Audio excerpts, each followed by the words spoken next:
Good evening and welcome to Gravitas. The biggest achievement of the Modi visit was the visit itself. The fact that it has happened, it is happening.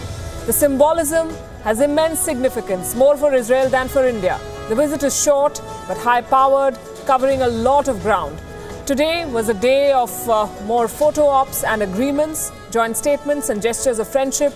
An action-packed day as Prime Minister Narendra Modi, accompanied by his Israeli counterpart, Benjamin Netanyahu, visited many institutes, held bilateral talks and sealed deals. What's been called a historic visit. On Gravitas tonight, we bring you detailed reports and analysis both from Tel Aviv and New Delhi. We also focus especially on the defense partnership and ask, while India has been buying Israeli arms, has it had the political will and the legal framework to use them? I'm Palki Sharma Upadhyay. The headlines first.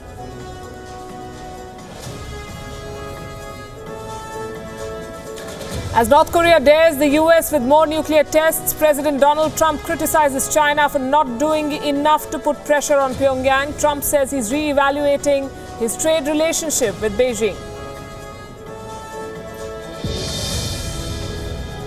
On the second day of Indian Prime Minister Narendra Modi's Israel visit, Prime Minister Netanyahu says it's a match made in heaven. The two countries signed 7 pacts in key sectors, including space technology and agriculture.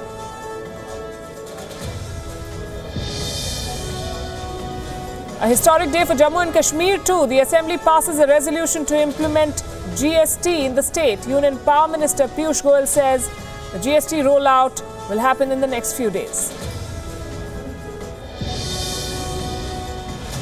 And Roger Federer and Novak Djokovic advance to the second round of Wimbledon as both their opponents hobble off the court with injuries.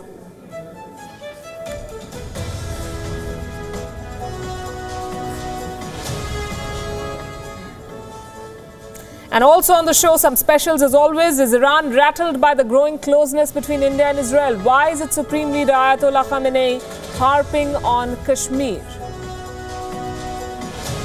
We also focus on China, the border standoff at Dongla, Beijing upping the ante, Delhi refusing to give in, 20 days and counting. Where's this heading?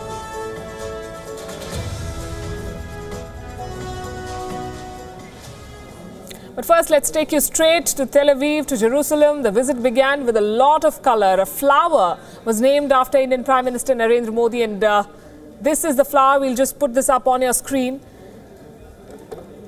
An Israeli chrysanthemum, the second flower to be called Modi. There you have it. He already had one in his name. Then there was a lavish dinner reception at the Israeli Prime Minister's residence in Jerusalem. Modi was gifted a photo depicting Indian soldiers leading a British military column to liberate Jerusalem. Day 2 was more substantive. Modi started by meeting Israeli President Rivlin. There were delegation-level bilateral talks with Netanyahu. The two sides signed 7 agreements to increase cooperation in key sectors like space, agriculture, water conservation. A memorandum of understanding was signed for setting up a $40 million India-Israel R&D setup, 2 agreements on water conservation, 1 on agriculture.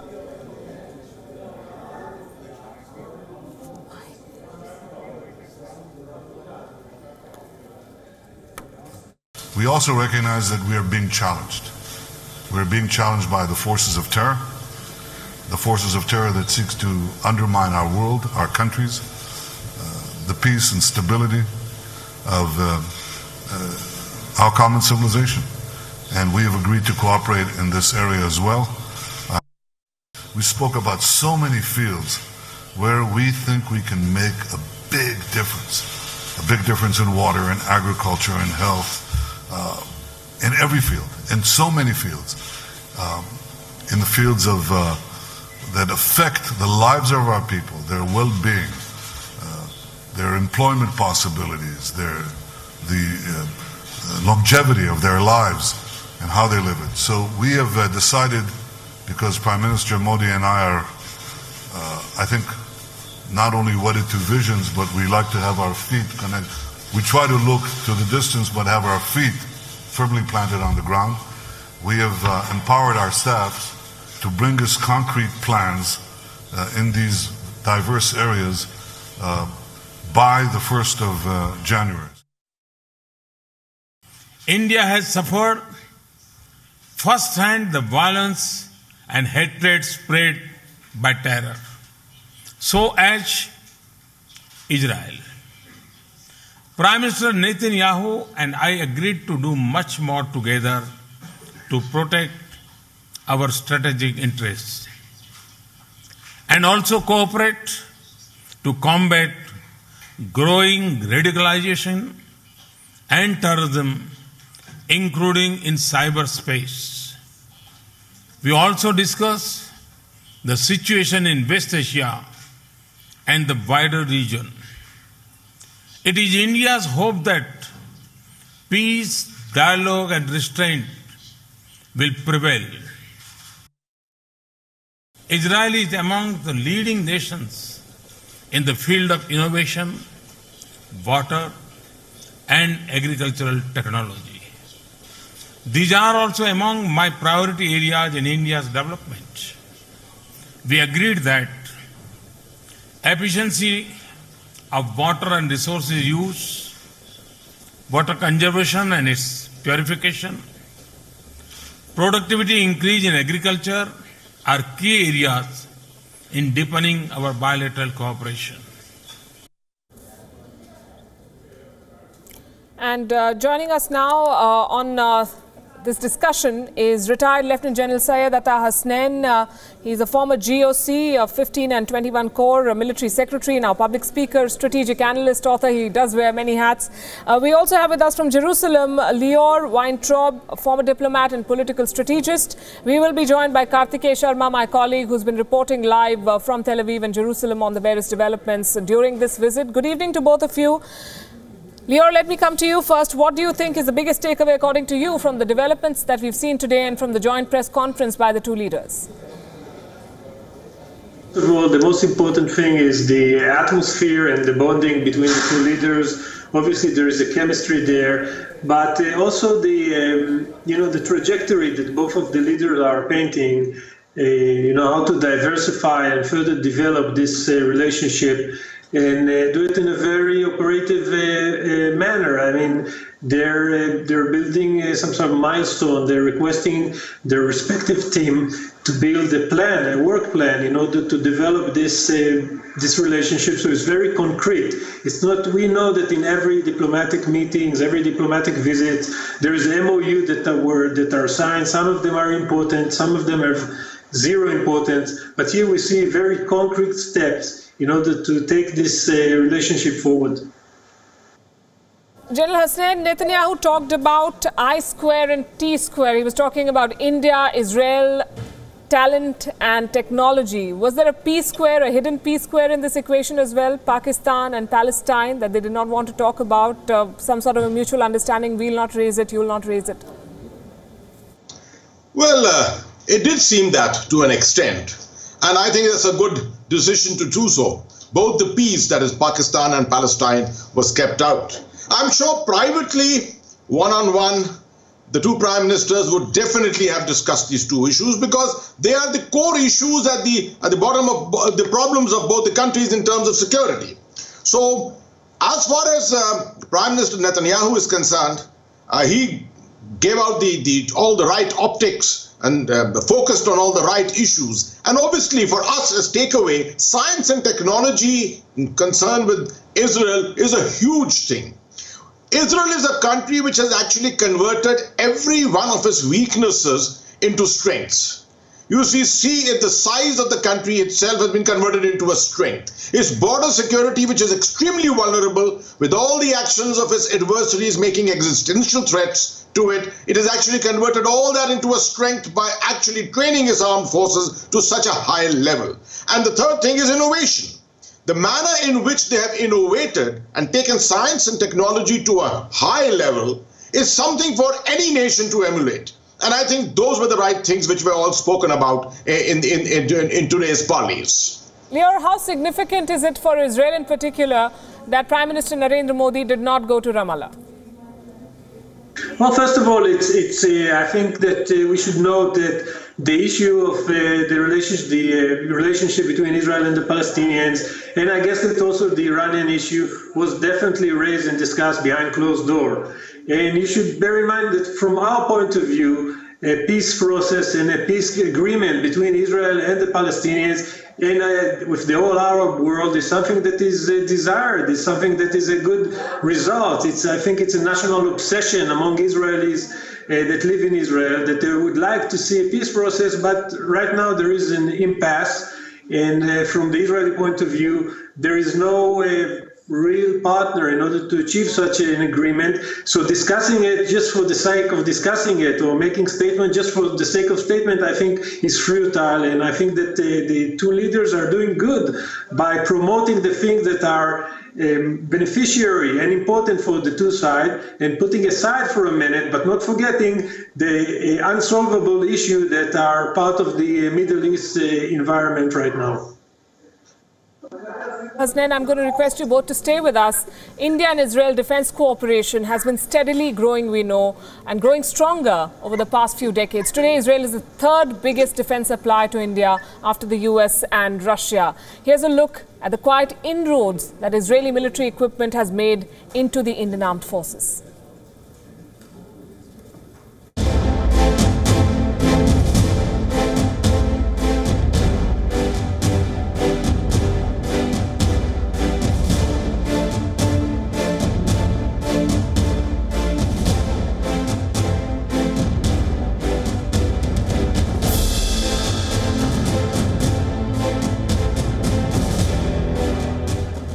Army, Navy and Air Force have raised, trained and maintained specialized commando units for a range of operations including surgical strikes, anti-hijacking and hostage rescue, among others. Apart from their intensive training, they have something else in common. They are all armed with the Israeli Tavor assault rifle. Israeli weapons and systems have been making a quiet but steady entry into the armed forces for quite some years. The Tavor came into use around 2006 after modifications and is now being made in India.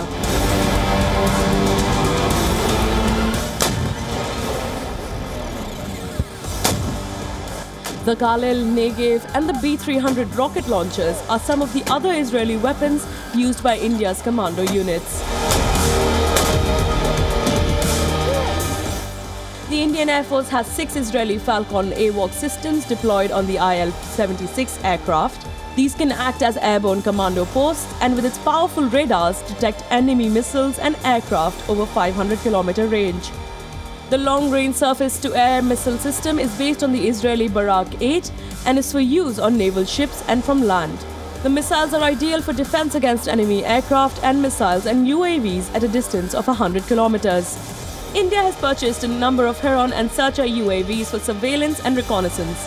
It has also bought up the Harpy drone, which can be used to destroy enemy targets. The army is acquiring more than 8,000 Spike anti-tank guided missiles and 320 launchers for use by infantry battalions. Leading Israeli weapons developers and manufacturers are tying up with the Indian private sector companies in joint ventures. Rafael, for instance, has tied up with India's Reliance Defense and the Kalyani Group to make in India. Adani Enterprises and Israel's Elbit are joining hands to make unmanned aerial vehicles in India. Other Indian firms like Taneja Aerospace and Dynamatic Technologies are tying up with Israel Aerospace Industries. Given the slow pace of indigenization in India, the government is evidently hoping the Israeli connection with the private sector will speed up Make in India. Bureau Report, WION. And Kartikeya Sharma also joining us from Tel Aviv, I understand. Good evening, Kartikeya. We've seen a lot of events that the Prime Minister of India attended today, the joint press conference and then a press briefing by the Foreign Secretary of India. What sort of reactions, any surprises there? It's time for a bit of a color. Palki, I'm standing at Tel Aviv, where the Prime Minister is going to be there in 1 hour's time. And this is the area, where a lot of expat community, they have come here and they'll be attending it. I'll take you inside, though, just to give you a peep the way, there'll be a little bit of a black, but, I'll take you inside the way it has been organized in this hall. And this is the way, the function is going to go. And, it's something which they're enjoying. Right now, there are 5,000 people inside and they're waiting for both Netanyahu and they're waiting for Prime Minister Modi, and you can see the way people, they have all come here to welcome Narendra Modi and Netanyahu. So it's a group of Jews of Indian origin. It is a group of those people who have come here. So the mood has slightly changed. So I'll take you out and I'll talk to people. This is the idea I was trying to give you as to what sort of a congregation which is taking place here. And you can, Palki, you can see that a lot of people have come here, and let me talk to them so that you have an idea what makes them, come and listen to Prime Minister Modi, because this was something which was done by Jawaharlal Nehru. Indira Gandhi did for some time but discontinued historically. So you have come for this function. I really want to know, I have come from New Delhi, what brings you here for this function? What motivates you to come here?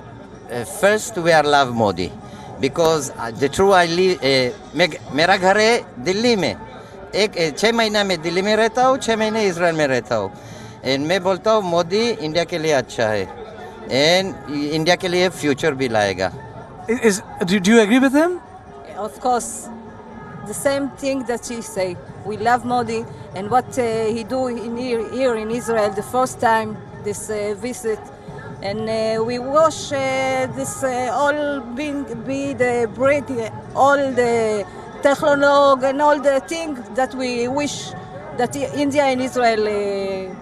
Palki, before I come back to the people again, I must tell you that this is the place where this it's bright sun out here, and that's where Modi will be arriving in next 1 hour from my time, which is 8 p.m. my time. But to sum it up for you, I have been in Shanghai, I have been in San Francisco, I have covered these. But one thing has remained the same, state and individuality does get fused. Is it possible for you to speak to me?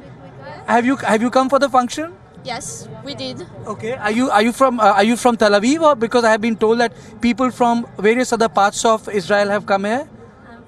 We are from Tel Aviv. We're from Tel Aviv, Okay. but her mother came from Ashdod, and we know that people came from Dimona and from the north of the country. There was shuttles and buses. People all over the country came to this function. Why did you come? Why did we come?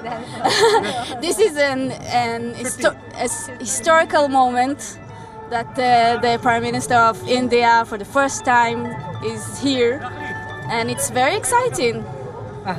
So you see, Palki, these are the reactions I do get. I am not saying that I always get them, but the fact is that this sort of fusing of the state and personalities, I have seen it, and this is something which is a discontinuity. Maybe it is also because of the fact, I'll take you there. There are a lot of people there. It is also because of the fact that maybe Manmohan Singh was slightly subdued. Vajpayee belonged to a completely different generation. Palki, he was in a very different mood, sort of a Nehruvian consensus.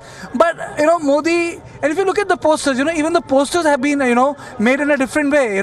Politically, I would say opposition might have a field day. They might say, no, this is not done. The creator of modern India, I am the new India. So, these are the way the posters have also been designed. So, it's the whole mood, the ambience is very, very different. So, you have also come here for the Prime Minister's visit? Yeah. Are you from Israel? We are all from Israel, yes. I migrated from India last 45 years. I'm living in Israel. What do you do in Israel? I'm a artist. I work in an electronic company. What about you? I'm working in Israeli Air Force, and I work for India, India Army, and I'm very excited to. This Modi has come here to. Why do you want to hear Modi? Let me be the devil's advocate. There are so many other leaders. Yeah. Why Modi? See, Modi is the right person. I think what he made in India, all the Prime Minister who came so long, he didn't do it. And the Modi, the one who did in India, I think is the only one. The person is fit, and who can be a very good friend of Israel.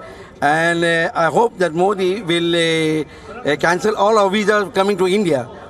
Okay, that's the what. So you know, the big trouble is the visa. We are not getting Indian Jews. Why?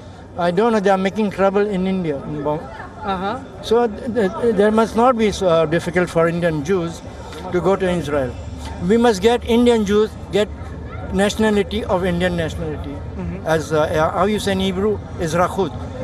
We need Izrachut even of Israel, of India. Don't mind by asking you, are you a Jew of an Indian origin, or have you migrated to? No, we are Indian Jews. We were born in India. We came in. I came in '65. Okay, and and every government was in India.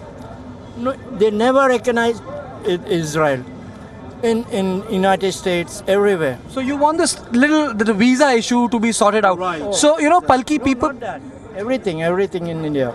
Okay. And Modi, I think I'll come back to you, sir. You know, but the issue is that, you know, every constituency, and I like my camera person to come to the other part, has its own issues. You know, they have their own perspective of the situation and they want them resolved. So in a very short time from now, you see everyone is there. They're all gathered, decked up, and I'll take you once more inside Palki before I give the mic to you. You know, this is how to give the depth of the hall to you, and then I'll be done and this is a huge hall. You know, earlier they wanted 4,000 people here in. Now I have been told that roughly 10,000 people will be here, and this is how they have made the arrangement. But Palki, Netanyahu is going to be there, and see, look at the way people are actually waiting for him. You know, with all lock, stock, barrel, and gun. You know, they are all waiting for Narendra Modi, and this is how Palki, this show is going to be. But in next 1 hour, when both Netanyahu and its security is very, very tough. You know, it has taken us. You have been to Israel, Palki. It took me 1.5 hours to come here and half an hour to get inside this venue. Palki.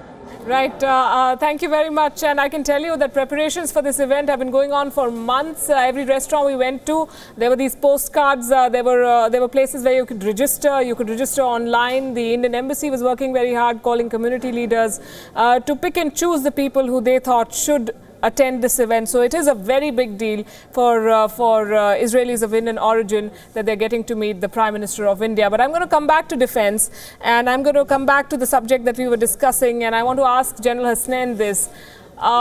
We're talking about guns and guts. We're talking about the fact that India has been buying Israeli equipment for many, many years now. But do we want to use those guns? Do we want to use those tanks like the Israelis use them?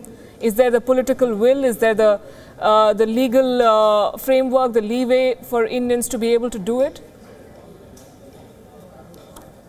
And in fact, I was just seeing a tweet related to this on Twitter a short while ago, that we have been acquiring weapons from all over the world.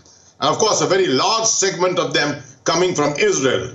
And when are we going to use them? That was the question. But I want to relate to this question and respond in a slightly different way. I don't think any student of conflict will ever tell you that nations acquire weapons to fight with them. Actually, nations acquire weapons to deter fighting, to deter war. The whole idea is to match your capability, create such capability that your adversaries do not see the possibility of a victory against you in battle. Now, that is the reason why in our case particularly you find that having defeated our adversaries on the conventional battlefield many times, we are being subjected to what is called a hybrid proxy war today, which is, irregular in nature. This is something which Israel has also been subjected to after it has defeated its adversaries on the conventional battlefield many times. And this is the commonality of the threat, and this is the reason why the development of technology and weapons in Israel matches the requirements in India, and which is one of the major reasons why we go to Israel, pick up these weapons, right, from them. Besides this, the other major reason why we get our weapons from Israel is the fact that there's a level of trust that the weaponry that we are getting. We'll try and fix the audio link there, but let me come to Lior with the same question. Lior, we've been speaking to defense experts on this. How do you see this convergence and at the same time differences in the approach of the security setup in dealing with counterterrorism and dealing with homeland security? How much of what is done in Israel can be replicated in India? First of all, I believe that we Israelis need to be very humble when approaching the issue of counterterrorism and looking at India. We are dealing with, in a way, similar challenges, but different in magnitude. India is vast, is much bigger. The numbers are much bigger. Although the challenges are very similar. We Israelis have been the tripwire of the West and the peace-loving countries for many years now. We were the first to encounter the terrorists, the suicide bombings. We were the first one, not the first one, but in the magnitude of when terrorists acquired rockets and missiles. We had to develop the Iron Dome to protect our citizens from these missiles and projectiles. So I think that we are like-minded in many ways, like Israel is like-minded today with many countries in Europe and with the United States and with other countries as well. So we have a lot of know-how and we are happy to provide it or to have like consultation and share our insights. And when it comes to say the defense cooperation, I think the relationship between Israel and India have moved many years ago from seller-buyer relationship to a partnership, to joint development, joint venture, in which the people on our side that are looking into the security of the Israeli people, which, by the way, as you asked, the name of the Israeli army is IDF, the Israel Defense Forces. So just to reiterate and to put the final point of the previous speaker, yes, these weapons are meant to protect the life of the Israeli citizens. And every Israeli would wish this weapon will come into operation, will not need to be actually put in activity. But the reality in the Middle East shows that if you are not willing to fight for your survival, then you probably will not survive. And I think that in India too, the environment is very difficult, is very volatile, and India needs to protect itself. So I think we are very like-minded when it comes to this. Right. Karthikeya, I want you to weigh in on this. There's an element of personal admiration when Narendra Modi talks about the way the Israelis deal with various issues, and he's called them leaders in innovation and the way they've handled their security situation. Do we see, to a certain degree, a replication of their style of a no-holds-barred approach when we talk about terrorism? We're talking about precision strikes, surgical strikes, as we call them in India. Are we going to see more of that focus and that no-nonsense approach? Palki,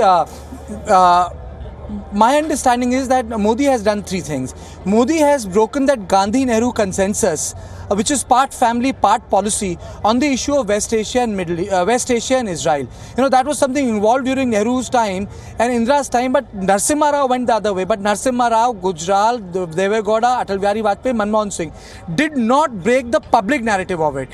What Modi has done is broken the public narrative, and you very rightly pointed out about the even surgical strike. What Modi is doing is, he is breaking these narratives and taking the position, politically appropriating certain things, so that he creates a counter-imagery of foreign policy. You must understand that 80% of what we have got belongs to the Nehru-Gandhi consensus on it. And he breaks it by investing his personality on it. They would say, this was Indira's move, this is Nehruvian, this is Rajiv Gandhi. He is organizing certain principles around himself so that, he could create something from the opposition stand. Vajpayee couldn't do it. He did not have majority. He was from a different era altogether. And he believed in a different sort of a politics. Narendra Modi comes from a different stock, and that is why the troubles for Congress have mounted domestically. But yes, I do concur with your perspective in this issue, and I'll add to it, Palki, by saying the fact that something very Nehruvian has been absorbed by the BJP is this crowd. You know, during freedom struggle, it was Jawaharlal Nehru on the idea of Mahatma Gandhi who travelled all across the world and Europe to gather support for the independence. But this discontinuity has I would say has seen a different life in Narendra Modi's tenure, when he himself travels down the world to marshal the support of people of Indian origin. You see, the people from Gorkha land have come. These are the Jews from the northeast. You have people from Kerala there. This is something which was not originally authentically the idea of the BJP and where it comes from. It comes from Congress, but he has metamorphosed and he has taken it in a way which has surprised the party itself. That's how I sum up his foreign policy initiative, and this is the best example. The crowd you see here, the creator of modern India, the words which are written there, speaks far more powerfully even than the half an hour, I'll end up, try to explain, because these are the new modern symbols. This is the new generation, and as Thomas Jefferson has said in one of his essays, that every generation is a new nation. So what you see here is a new nation. Right, and he's taken clearly the best of those policies. You said Nehruvian. He's also taken forward what Narasimha Rao started, the establishment of diplomatic ties. Some have also compared it to the way Israelis tap into their diaspora the world over. They have figured out how to make the most, how to leverage people in strong positions who are Jews across the world. And Narendra Modi is trying to do the same everywhere he goes. He tries to make that extra effort to meet the Indian diaspora, and that's an interesting angle too. I'm going to thank you all, Lior, Karthikeya and General Hasnain. Thank you very much for joining us here on Gravitas and for sharing your thoughts with us. But we are not done talking about Israel. There's one stereotypic image of the Israelis, of soldiers in rumpled, heavily creased uniforms, dusty, armed, resolute and undefeated in the face of all odds. It's also believable given how this tiny state has beaten every one of its Arab neighbors in war, defeated them in peace, also by the strength of its economy and the ingenuity of its people. But it is the martial image that is the most popular, made all the more widespread by books and films. This black and white image dates back to the 1960s and shows the current Israeli Prime Minister Benjamin Netanyahu in army uniform as a member of the Sayeret Matkal. It's a commando unit that carries out reconnaissance and intelligence gathering deep behind enemy lines. But the Prime Minister would probably prefer that his late brother Yoni be the center of any attention. Yoni was short for Jonathan, and he appeared to be made for the army. He became a company commander before long. He led from the front and fought in the 1967 war when Israel defeated the armies of 5 Arab countries. But Yoni's reputation was made during the Israeli raid on the Entebbe airport in Kampala in Uganda in July 1976, when Israeli commandos flew 2,000 miles into the heart of Africa to rescue more than 100 Israeli hostages from Palestinian and German gunmen.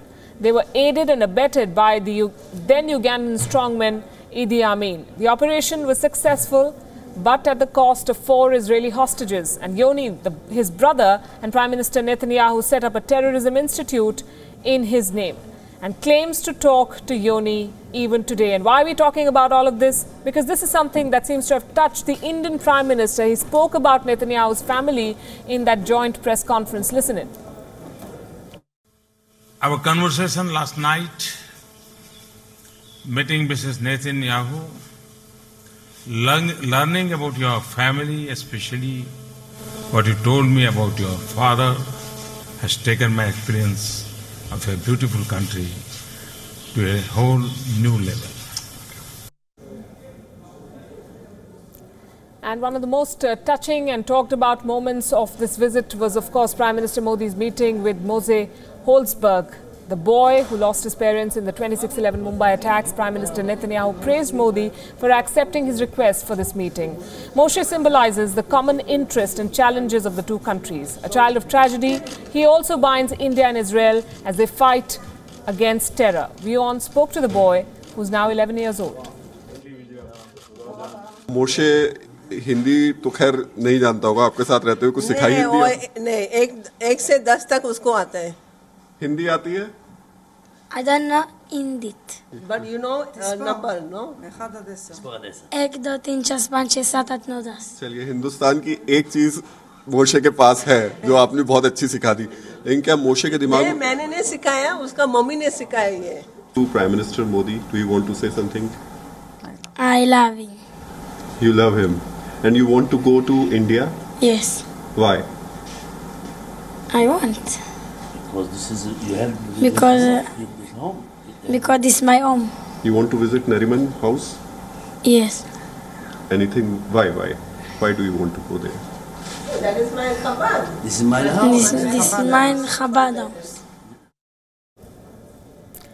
Moshe made headlines the world over almost a decade back. He lost his parents when Pakistani terrorists attacked the Nariman house in Mumbai in 2008. Raghavendra Rao reports. Mention the words Chabad house in India and chances are that many Indians wouldn't know the way to one. Those who do would probably connect the name to terror. The 26/11 terror attacks that saw Mumbai's Chabad house becoming one of the targets. Welcome to Paharganj in the heart of Delhi. Here, everyone knows what the Chabad house is, and someone will actually escort you to the 3-storied building hidden in a maze of streets and by-lanes. Chabad house in Paharganj, the first semblance of a home away from home for hundreds of Israelis landing in India.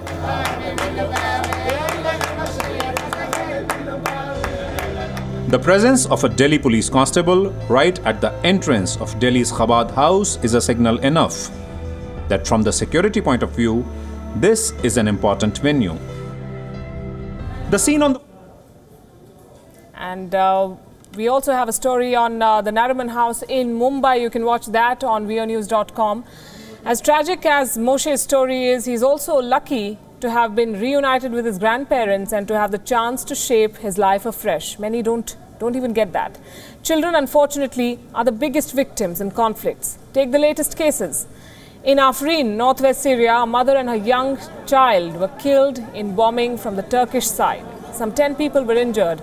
Afrin is a Kurdish region which the YPG, or the People's Protection Units, would like to reunite to Rojava, a project which Turkey has always tried to stop. In Kabul, 2 RPGs, or rocket-propelled grenades, were launched on civilian houses, killing 2 innocent children. The point we're making is that children come under attack for no fault of theirs, and Moshe is another story.